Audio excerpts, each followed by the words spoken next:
카멀라 해리스 미국 부통령이 우리나라를 찾았습니다. 네, 곧바로 윤석열 대통령을 예방하고 한미동맹 강화 방안 등을 논의했는데요. 대통령실 취재기자 연결해서 자세한 내용 들어보겠습니다. 정주혜 기자.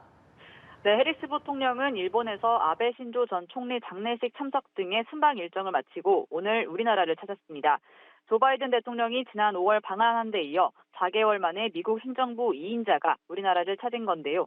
오늘 오전 10시 조금 넘어 오산 공군기지에 도착한 해리스 부통령은 곧바로 이곳 용산 대통령실로 이동했고 윤석열 대통령을 85분간 접견했습니다. 주요 의제는 한미동맹 강화 방안이었는데요. 윤 대통령은 모두 발언에서 바이든 대통령과 지난주 런던, 뉴욕 등에서 여러 차례 만나 한미동맹 발전 방향에 대해 공감대를 가졌다며 한미동맹을 계속해서 발전시켜 나가고자 한다고 강조했습니다. 해리스 부통령은 바이든 대통령이 올해 방한이 굉장히 생산적이었다는 말씀을 했다며 오늘 회담은 그런 연장선상에 있다고 말했습니다. 그러면서 한미동맹이 한반도와 전 세계 안보와 번영의 핵심 축임을 강조했습니다. 대통령실은 해리스 부통령이 윤 대통령의 비속어 발언이 논란이 된 데 대해서도 미국 측 입장을 전했다고 밝혔는데요.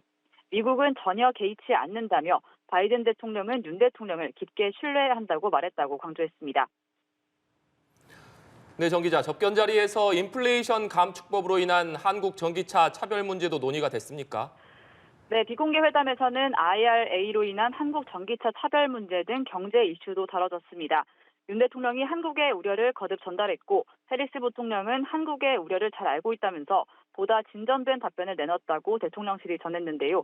미 의회 상원 의장도 겸하고 있는 해리스 부통령은 법률 집행 과정에서 우려 해소 방안을 마련하겠다고 밝혔습니다. 아울러 금융시장 안정을 위해 필요시 유동성 공급에 긴밀히 협력하기로 한 한미 정상 간 합의를 재확인했는데요.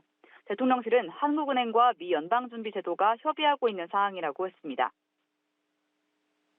네, 그리고 해리스 부통령은 비무장지대도 찾는데요. 어떤 의미가 있습니까? 네, 해리스 부통령은 윤 대통령을 예방한 데 이어 비무장지대인 DMZ를 방문했습니다. 북한의 미사일 도발이 계속되고 7차 핵실험 준비를 마친 상황으로 알려진 가운데 북한의 바로 앞까지가 경고 메시지를 던지는 취지로 해석됩니다. 북한은 어제 해리스 부통령의 방한을 의식한 듯 단거리 탄도미사일 2발을 발사했습니다. 윤 대통령은 오늘 출근길 문답에서 어제 늦은 시간까지 기다리고 있다가 보고를 받고 퇴근했는데 올해 북한 도발이 벌써 20번이 넘는다며 안보라는 건 공짜가 없는 것이라고 경고하기도 했습니다. 오늘 윤 대통령과 해리스 부통령의 만남에서도 한미 양국은 북한의 탄도미사일 발사와 핵 법제화를 심각하게 우려한다고 한 목소리를 냈습니다. 한미는 확장 억제 등 연합 방위 태세를 긴밀히 협의하고 북한의 핵실험 시 공동 대응으로 마련한 대응 조치를 즉각 이행하기로도 했습니다. 지금까지 용산 대통령실에서 전해드렸습니다.